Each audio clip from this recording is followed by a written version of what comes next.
What is the height of a square with an area of 36 centimeters squared? First of all, I'll draw my square, which is a shape with 4 equal sides and 4 right angles. To start off with, I don't know what the length of this top edge is, but I'm going to represent it with a length of triangle centimeters.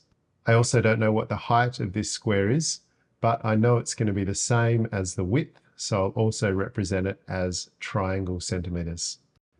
The formula for the area of the square is width times height. So in this instance, it will be triangle times triangle equals 36 centimeters squared. And now we need to know what number multiplied by itself is going to be equal to 36 centimeters squared. If you don't know your squares, you can use a table like this one. This table shows us that 6 times 6 is 36.